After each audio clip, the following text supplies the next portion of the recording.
All right, class. Today we start getting into chapter 7. So chapter 7 is really going to be a transition into the skeletal system. So as we start looking at the skeletal system, a few of the things that we look at are some of the components of that system. The components of the skeletal system are going to involve the bones, the cartilage, the ligaments, and other connective tissue that's going to be involved within this particular system. When we look at the bones of the skeletal system, these are really our primary organs of this system. It makes up the rigid framework of the body, but it also provides us numerous other functions. So what are the different types of bone? Well, first we have compact bone. And with compact bone, it's kind of the dense, or what we call the cortical bone. It makes up about 80% of the bone tissue by mass. Now, spongy bone is what we would call cancellous or trabecular bone. It's going to be located internal to the compact bone, and it's often going to appear more porous. And it's only going to make up about 80% of the bone tissue by mass. Now, going back to compact bone, again, we said this is kind of the dense and the cortical bone of the system. So we're oftentimes really going to find that on the external surface of what you typically know as bones. We also have our cartilage. Now, the cartilage is this kind of semi-rigid connective tissue and is much more flexible than what bone is. We also have numerous different types of cartilage. The first one is hyaline cartilage. Now, hyaline cartilage is the type of cartilage that typically attaches the ribs to the sternum. It's going to cover the ends of our bones, so what we know is articular cartilage. We're going to find it within the bones that make up the growth plates. And then we also find it when we're younger as a model for bone formation. Now, fibrocartilage is more of our weight-bearing cartilage, and it really withstands a lot more compression than what hyaline cartilage does. We're going to find fibrocartilage located within the intervertebral discs, the pubic symphysis where your pelvis comes together, and the menisci of the knees. Other tissues in the skeletal system are going to involve or include ligaments, which is a type of connective tissue that connects bone to bone. And then we also have tendons, and tendons are the extensions of muscle that help connect muscle to bone. Now, when we look at the cartilage, we're going to see where we have cartilage kind of distributed amongst the different tissue. If we look at the adult and the juvenile skeletons, you'll see that we have color-coded, so we have hyaline here in blue, fibrocartilage here in kind of this purple. You'll notice the numerous more spaces where we have hyaline cartilage, but then we have these few locations, again, more in the weight-bearing areas, so the knees, and particularly the intervertebral spaces or the discs, and then that pubic symphysis. All of these tend to be more weight-bearing, and you get a chance to kind of see where those are located. We also take a look at the juvenile skeleton and some of those areas and regions, and take a look at the humerus here. You'll notice that in between kind of the rounded edge or rounded area of the bone here and the elongated portion here, what we would call the diaphysis, you'll notice that there's this space in between. And this is going to be where we have our growth plates. So here's going to be the diaphysis, or what we know as the shaft. Here's going to be the epiphysis, or what we would know in this case as the head of the humerus. So what are some basic functions of our bone tissue? Well, the major one really involves support and protection. I think everybody kind of understands and knows that one. We also have to look at the bones as levers for movement upon which our muscle tissue acts. So as muscle tissue contracts, it really pulls on the bone, and by pulling on that bone, it's allowing for movement of that tissue. We also have hemopoiesis, or what we also know as hematopoiesis. And these processes are blood cell formation or blood cell production, and is going to occur within the red bone marrow of the connective tissue, okay? And particularly in our bone tissue. We also store minerals and energy reserves, particularly with calcium and phosphate. That's going to be stored in the hard part of the bone, but we're also going to be able to store energy within bone tissue. And we're going to find that, let me slide back here. We're going to find the energy reserves when we look at the yellow marrow of the tissue. So this takes place, hematopoiesis takes place in the red marrow, which is where we're also going to find within a lot of our spongy bone regions. And then we're going to find our yellow marrow typically found within the shaft of the bone. And that's going to be where we store a lot of our fat tissue. Now, there are 4 different classifications of bone that are determined by the shape of the bone. The first type is a long bone. And a long bone is exactly how it sounds. It's long. So it's going to be greater in length than what it is in width. And for example, you would have the femur, so the upper part, the upper bone of your leg, and then your humerus, the upper bone of the arm. We also have short bones. Short bones, the length is nearly equal to the width. And so again, they're very short. So these are going to include the bones of your wrists and your feet, so including your carpals and your tarsals. We also have our flat bones, and these are also, again, just like they sound. They are flat with oftentimes thin, rounded surfaces. And so these are bones that resemble the cranial bones. We also have irregular bones. Now, irregular bones are very elaborate and sometimes very complex shapes. So a perfect example of an irregular bone would be your vertebrae, where it has different processes and different things sticking off of it. So very irregularly shaped. So if we look at some of these and we pull them out of where they are in the body, again, you can see here we have our irregular bone. Okay, so we have our vertebrae.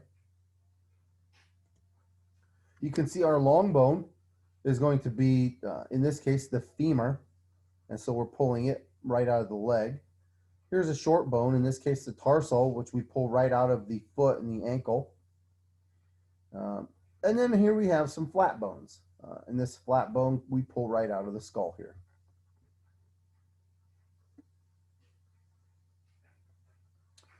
So what are some of the regions of a long bone? Well, we have our diaphysis, which we already mentioned, and that's going to be the elongated, usually cylindrical shaft of the bone. It also provides leverage as well as the weight or provides weight support. And then it's made of compact bone, or much of it is compact bone, really along the external surface again. And this compact bone can have thin spicules of spongy bone that actually extends inward. We also have the medullary cavity. And that medullary cavity is going to be this hollow cylindrical space that we find within the shaft of the bone. And it's also oftentimes going to contain the red marrow when we're looking at children, but it's going to contain the yellow marrow when we're looking at the medullary cavity of an adult. We also have to look at the epiphysis. And the epiphysis is kind of the knobby region at the end of each long bone. Oftentimes it can be referred to as the head of the bone in the case of the humerus or the femur. But when we look at the epiphysis, we have those two ends. So we're going to have the proximal epiphysis, which is going to be the end of the bone that's going to be closest to the body trunk. And then we have the distal epiphysis. And that distal epiphysis is the end farthest from the trunk. And it's going to be composed of an outer thin layer of compact bone. We often also have an inner region, though, of spongy bone. Okay? So again, we have an inner thin layer of compact bone along the outside of the epiphysis, and then we have this inner region of the spongy bone. And then we also have the articular cartilage. Now, the articular cartilage is going to be some remnants of the hyaline cartilage that was there from development. And it's going to cover the joint surface. And so we have this thin layer of hyaline cartilage that helps to reduce friction when those bones move. It also helps to absorb shock in a lot of our movable joints. We also have what we call a metaphysis. And this is the region of mature bone that falls between the diaphysis and the epiphysis. We do have what we call the epiphyseal plate in there, and that epiphyseal plate falls within the region of the metaphysis. And this epiphyseal plate is what we know as our growth plate. Now, that epiphyseal plate also contains this thin layer of hyaline cartilage that we have as we're growing and as we develop, and that's what that growth plate represents. And so what it does is it helps to provide a lengthwise way for our bones to grow.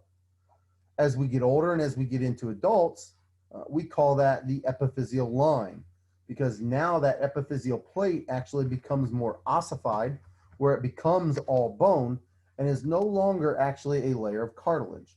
And so we have what we know as the epiphyseal line. So we can take a look here. This is the anatomy of a long bone, okay? That's kind of gross anatomy.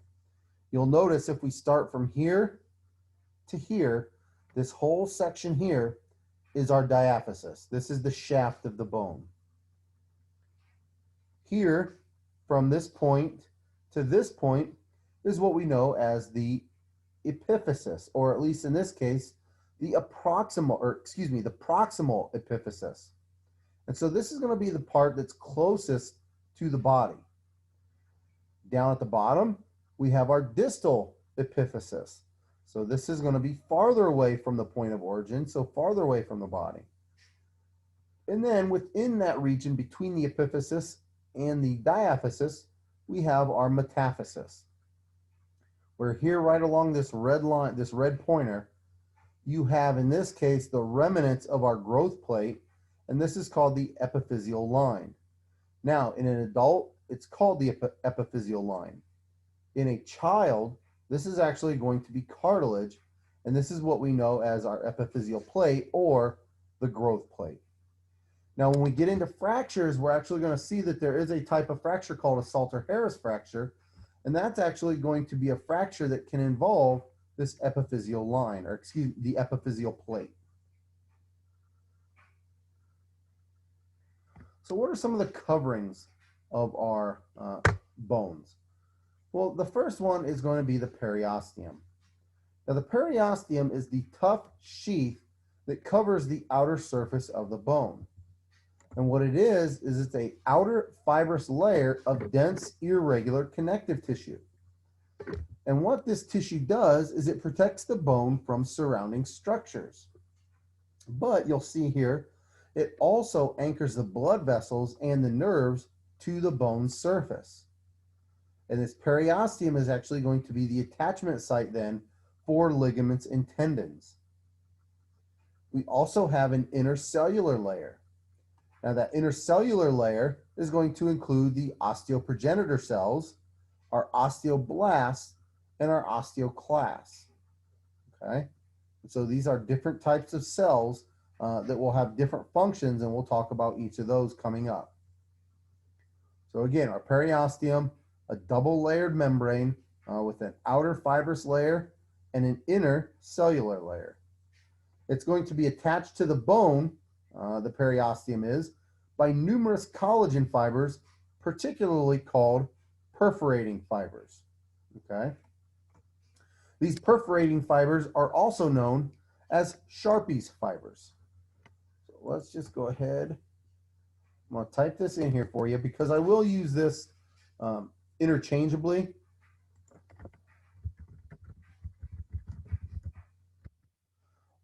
These are also known, again, as Sharpey's fibers.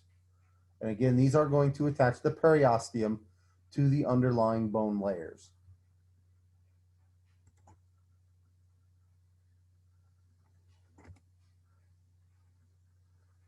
So if we take a look at the periosteum, you'll notice again, here's our fibrous layer, this outer layer. Here's our intercellular layer, okay? And then just below that, you'll see these connective tissue fibers. These are again called our perforating fibers. And they basically help the periosteum anchor into the underlying compact bone. Other coverings are going to include the endosteum. Now, the endosteum is going to cover all the internal surfaces of the bone within the medullary cavity. We're going to find that this endosteum is an incomplete layer of cells, and it also is going to contain these osteoprogenitor cells, our osteoblasts, and our osteoclasts. And again, we will talk about what each of these cell types are coming up. So again, here's going to be our medullary cavity. So let me go ahead and scroll back just a couple slides here. We talked about this being our diaphysis. Here's our outer compact bone layer, right where my pointer is. Within that compact bone area is kind of this hollow region. This is our medullary cavity, which in an adult is going to be full of our yellow marrow or fat tissue. So now when we look at our endosteum, here's going to be this medullary cavity, and here is going to be this endosteal layer, okay? Basically protecting or surrounding this medullary cavity.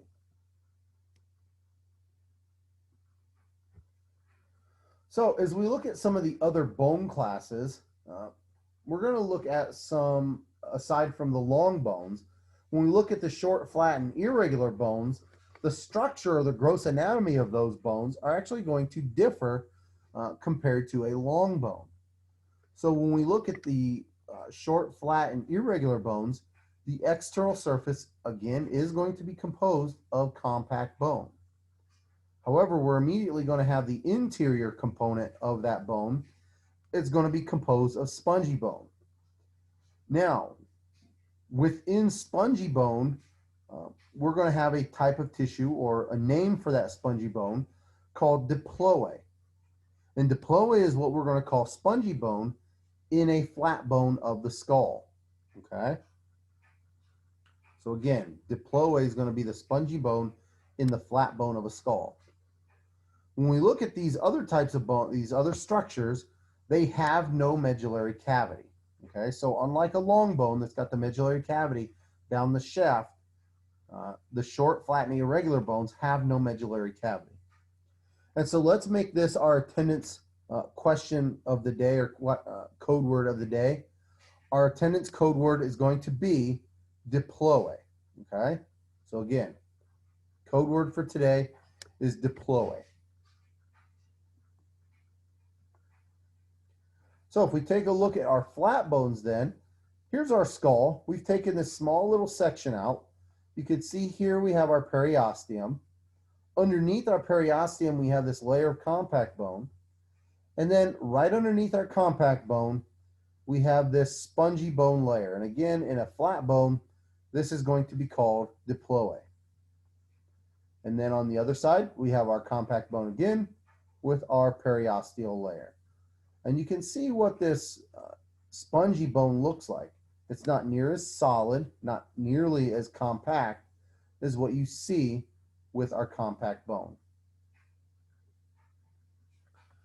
So how do bones get the blood supply, and how do they get their nervous innervation? Well, when we look at the blood supply, bone itself is very highly vascularized, particularly in the regions of spongy bone. Okay. Now these vessels are actually going to enter from our periosteum, and they're going to enter through areas of our bone called nutrient foramen. Now whenever you see the term foramen, okay, you should actually think of a hole, because that's what a foramen is. It's a small opening or hole that we find within a bone. And this is where the artery entrance and vein exit at this location. So arteries are going to enter through the nutrient foramen, and the veins are actually going to exit through the nutrient foramen. Now, the nerves that supply the bone are also going to accompany the blood vessels through those nutrient foramen. And these nerves are going to innervate the bone, the periosteum, the endosteum, as well as the marrow cavity. Now, these are going to be mainly sensory nerves, as we don't really have a motor function for the bone itself, but we do want to be able to detect sensation. For example, any fractures or injuries to the bone tissue. We also have to look at bone marrow. Now, bone marrow is a type of soft connective tissue of bone. And we have two different types. We have red marrow and yellow marrow. Now, our red marrow is what we call myeloid tissue. And it's the hemopoietic or hematopoietic tissue of our blood or of our bone. And this is our blood cell forming tissue. We have reticular connective tissue, which are immature blood cells as well as fat. And then in children, it's going to be located in the spongy bone in the medullary cavity of the long bones. In adults, our red marrow is going to be located only in the selected areas of the axial skeleton. And some of those areas are going to include the skull, the vertebrae, your ribs, the sternum, your ossa coxae, the proximal epiphysis of the humerus, and the femur. Okay, so those are going to be the locations of red marrow in adults, whereas again, in children, it's really located in essentially all of our spongy bone as well as within the medullary cavity. Now, our yellow marrow is kind of the product of the red marrow degeneration as children mature. It turns more into a fatty substance and can convert back to red marrow as needed. It'll do this during severe anemia, which is the condition with reduced erythrocytes or reduced red blood cells. And it also facilitates the production of additional erythrocytes. So if we look at locations of some of the red marrow, we get a chance to kind of pull out the head of the femur, and you'll notice that as we kind of take a little section of it, you'll notice within there we have the spongy bone, but we do have kind of this red marrow around it with kind of this yellow marrow center. Okay, so again, just kind of looking at different areas of our red marrow.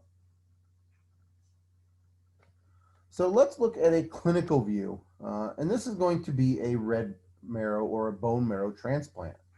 So when we look at a bone marrow transplant, we're really looking at what we call the red marrow.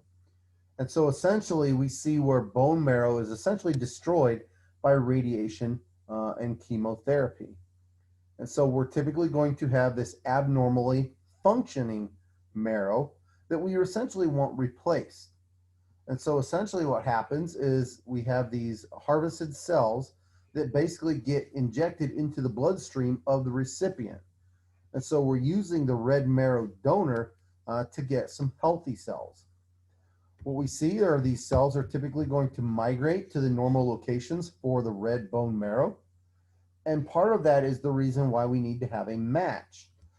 One, so that the body kind of knows what to do with it.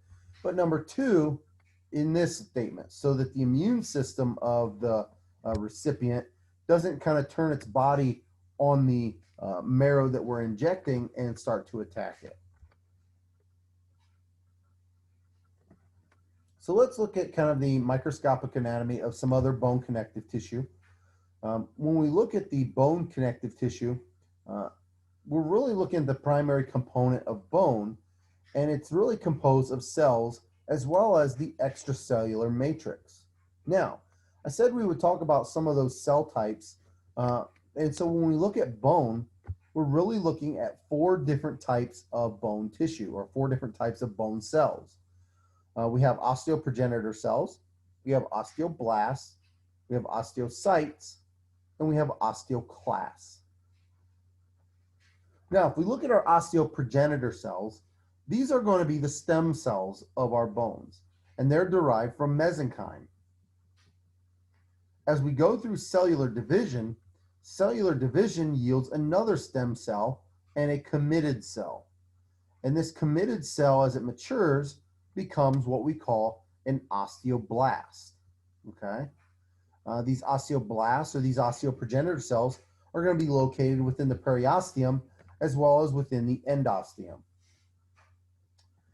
Our osteoblasts are going to form from osteoprogenitor stem cells. And these cells are what we call our bone-forming cells. They're going to synthesize and secrete a substance called osteoid. Now, this osteoid is kind of an initial semi-solid organic form of the bone matrix. but as it ages, it's going to later calcify so that it actually becomes a little bit harder and a little bit more firm. Uh, and these osteoblasts end up becoming entrapped within this matrix that they're actually secreting. And as our osteoblasts then begin to age, they actually differentiate into what we call a mature bone cell called an osteocyte. And that's what we see with osteocytes. Osteocytes are mature bone cells that are derived from our osteoblasts. We have, or what these cells do is they detect stress on bone and can actually help to trigger new bone formation. We also have our fourth type is called an osteoclast. Whereas osteoblasts are bone forming, osteoclasts are bone destroying cells. These are going to be a large multinuclear phagocytic type cell, and they're going to be derived from fused bone marrow cells. The ruffled border of these types of cells increase the surface area that gets exposed to the bone tissue. And we're oftentimes going to find them located within or adjacent to a depression or a pit on the bone surface. And this is what we call a resorption lacuna. And again, these cells are involved in bone resorption, or essentially what we call bone destroying, where essentially we are taking back up the tissue of the bone. So here are types of bone in connective tissue. Again, you can kind of glance over this. Again, this figure should be in your book, but we have our osteoprogenitor cells develop into osteoblasts. And those osteoblasts, as they get stuck and caught in the osteoid, become osteocytes. Our osteoclast, then, you can see kind of this ruffled surface or ruffled flattened surface that provides more surface area. And this allows these particular types of cells to come in and destroy small segments of the bone tissue.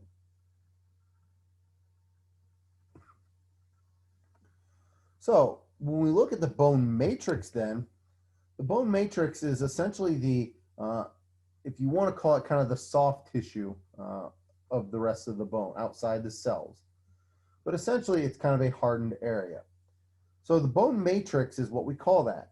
And it's going to have organic and inorganic components. The organic components are going to be made up of osteoid, and the osteoid is produced by our bone forming cells, the osteoblasts, and that osteoid is going to contain a collagen protein, but it's also going to contain a semi-solid ground substance of proteoglycans and glycoproteins. The organic components kind of help give the bone the strength that it has by resistant stretching, but it also then helps to contribute to bone flexibility. And I know this seems a little odd that we look at bone, we typically think of bone as being this very hard structure, but there is, especially by the microscopic anatomy of the bone, there is a little bit of flexibility and a little bit of give to the bone tissue itself. Now, some of the inorganic components are going to be salt crystals, which include calcium phosphate, which is Ca3PO4 the inorganic components are actually going to interact with calcium hydroxide, and it's going to form the crystals, what we know as hydroxyapatite. And that's going to be Ca10PO46OH2. We also have other substances that get incorporated into other different crystals. Things like calcium carbonate, sodium, magnesium, sulfate, and fluorine or fluoride. These crystals help to deposit them around the collagen fibers, and this again helps to harden the matrix and account for the rigidity of the bone. So we have a lot of inorganic structures, mostly again, different types of salts, different types of more metallurgic type of substances, which again, you see again, some of the sodium, the magnesiums within bone tissue. So how do we go through the process of bone formation? Well, bone formation really begins with the secretion of the osteoid material. From here, this osteoid actually goes through a process known as calcification. And that's where we're actually depositing these hydroxyapatite crystals, which really again are made up of calcium and phosphate. These calcium and phosphate ions then precipitate out, and this forms the crystals that go through calcification. The process of calcification actually requires vitamin D, vitamin C, and then calcium and phosphate. Vitamin D helps to enhance the calcium absorption from the GI tract. Okay, so we're pulling calcium that we take in through food, and that helps to absorb calcium into the system. Vitamin C is required for collagen formation, and then the calcium and the phosphate is necessary for the actual calcification that occurs by forming these inorganic structures. We also go through a process of bone resorption. Now, with bone resorption, the bone matrix is destroyed by the substances that are released from our osteoclasts. Now, remember, our osteoclasts are those bone destroying cells. So osteoclasts destroy the bone. We take up the stuff that was destroyed. We have proteolytic enzymes that release or that are released from our lysosomes within those osteoclasts. And it's these proteolytic enzymes from the lysosomes of those osteoclasts that help to chemically digest the organic matrix components of our bone tissue. Our calcium and our phosphate is then dissolved by hydrochloric acid, and our freed calcium and phosphate ions now enter into the bloodstream. And so it's at this point then that our calcium and our phosphate levels actually start to increase in our blood tissue. And so we often see this process when our blood calcium levels are low, and we need to start pulling calcium from the rest of the body. Now, when we look at our compact bone, we start to look at the microscopic anatomy of this particular bone structure. Now, one of the things that we haven't really looked at is what actually the compact bone looks like.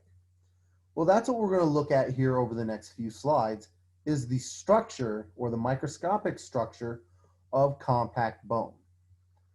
So when we look at compact bone, we actually see that compact bone is composed of small cylindrical structures known as osteons, or what we would also know as Haversian systems. Now, compact bone, or the structures that make up compact bone, known as the osteons, are actually going to be the basic functional and structural unit of mature compact bone. We're going to see that these osteons are going to run parallel to the bone diaphysis. So they're basically running the same length, so the long direction. And when we look at a cross section and we look down on one, you're actually going to see where it looks as if it's a bullseye's target. So before we start to look at what an osteon actually looks like, let's look at some of the components of the osteon itself. So the first thing we look at is the central canal. Now that central canal is going to be a cylindrical channel at the very center of the osteon, and it's going to run parallel to the osteon as well. It's in this central canal where we have our blood vessels and the nerves, and those extend down through that particular channel. We also have what we call concentric lamellae. Now, concentric lamellae are going to be rings of bone connective tissue, and it's going to surround the central canal. It's going to be made up of a lot of collagen fibers that will be involved, and these collagen fibers are going to be 90 degrees from the previous and the next lamellae. And it's these collagen fibers and how they're arranged that helps to give the bone its strength and its resilience. We're going to find osteocytes, which again are these mature bone cells that originated from our osteoblasts. And they're going to be found in these small spaces between the concentric lamellae called lacunae. The osteocytes also help to maintain the bone matrix. We also have what we call canaliculi. Now, canaliculi, if you look at the term, really is exactly kind of what it looks like, or what you would think it would be. These are basically going to be very tiny canals. So they're very tiny interconnected channels within bone connective tissue. And what they do is they extend from each lacunae, and they travel through the lamellae and connect to the lacunae in the central canal. And these canaliculi are going to house the osteocyte projections that allow intercellular contact. But what they also do is they also allow the exchange of nutrients, minerals, and gases and waste between our blood vessels and our osteocytes. So here's kind of taking a microscopic anatomy of bone. We're kind of looking at the microscopic image of an osteon. So again, here's your central canal right in the center. Here are going to be your rings of the concentric lamellae. And then you can see in here these small, very tiny little canals. And these are what we call the canaliculi. You can kind of take a look at these, review them as you need to. But again, as we go through these phases, or as we go through these parts, you'll get a chance to see the overall look of the osteon. And I really would encourage you to take a step back through some of the slides after you've looked at the image, and then look at some of these other components and some of these other parts that you may not have caught on the first time through. Because now here we have our perforating canals. Now, perforating canals are going to be other canals that are going to be perpendicular to our central canals. And what they're going to do is they're going to connect our central canal of one osteon to the central canal of another osteon. And this provides our bone tissue with kind of a continuous flow of our blood vessels as well as the nerves. We also have what we call circumferential lamellae. Now, with circumferential lamellae, we have an external type that's going to help make up the rings of the bone, and they're going to run immediately internally to the periosteum. We also then have the internal circumferential lamellae, and these are going to be the rings of bone that run internal to the endosteum. Both of these run the entire circumference of the bone tissue, okay? We also have the interstitial lamellae. These are going to be the components of the compact bone that are found between the osteons or partially reabsorbed osteons.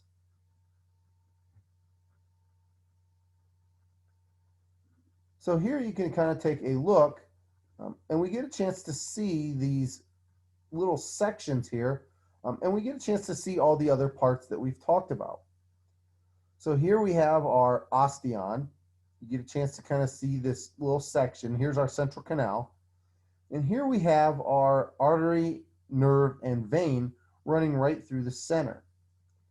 Here you can see a perforating canal connecting the central canal of one osteon to the central canal of another osteon. Here we get a chance to see our different lamellae. Here's our circumferential lamellae around the external surface, and here we have our circumferential lamellae also around the endosteum. Again, you'll notice that we have these lamellae, or this lamellae kind of running the length of the osteon. And again, the interesting thing, which will be on the next slide, is how these structures are arranged. So let's take another look at the next slide. You'll see here that we've basically taken this window and cut it out. Okay, so we've taken this, moved it into this window, and now we have this osteon. And you'll notice that we have these collagen fiber orientation, but here we have the concentric lamellae. And these concentric lamellae basically make up essentially like telescoping pillars. And you'll notice that essentially what happens is these concentric lamellae are essentially able to rotate and twist, albeit not very much, just enough to actually give it a little bit of resistance as far as the bone itself goes, gives the bone some resistance to some torsion or some twisting forces. Again, if we take a deeper look, you'll notice that we have these canaliculi. We'll have different osteocytes located here. And so these two images, this slide and the previous slide, really give you an idea of how to look at the bone itself and how all these components are arranged. Now, again, keep in mind, I really would encourage you, after you kind of look these images over, really to go back through the previous couple slides to look at the different anatomy parts of the bone and of the osteon so that you get a chance to visually see it and now put all that stuff together. So now let's look at the microscopic anatomy of spongy bone. When we look at the microscopic anatomy of spongy bone, we have to really look at the trabeculae. Now, trabeculae is this kind of open lattice of narrow rods and plates of bone. And it really doesn't fall in any particular pattern. It's really a random pattern based on the stresses that the body puts upon it. Now, bone marrow actually is going to fill all the spaces of the trabeculae. And so again, we have this meshwork of crisscrossing bars. And the way I like to look at it is, if I were to take a cave and I had all these pillars, the cave basically represents what the trabeculae are. I should say the pillars really represent what the trabeculae are. And the spaces are really what the bone marrow fills in. And this trabeculae, these little pillars of bone, really are what are responsible for resistance to the stresses that are placed upon that bone itself. We also have what we call parallel lamellae, and this is made up of bone matrix, and the osteocytes are going to be located between the lamellae here, and the canaliculi are going to radiate out from the lacunae. So again, if we take a look at the spongy bone, again, here's kind of this trabeculae pattern. We have all these little pillars of bone, and then we have all this empty space. That empty space is going to be filled with bone marrow. But if we take a look then of just a small little section of one of these bars of bone, you'll see we have these parallel lamellae with the osteocytes located in between each space in those lacunae. In this particular case, you'll see the osteocyte here, which again, or excuse me, the osteoclast here, which again allows us to go through the process of breaking down bone if we need to. So this will be a really good place to stop. We'll pick up on this the next class as we start looking at some of the hyaline cartilage and other connective tissue of bone.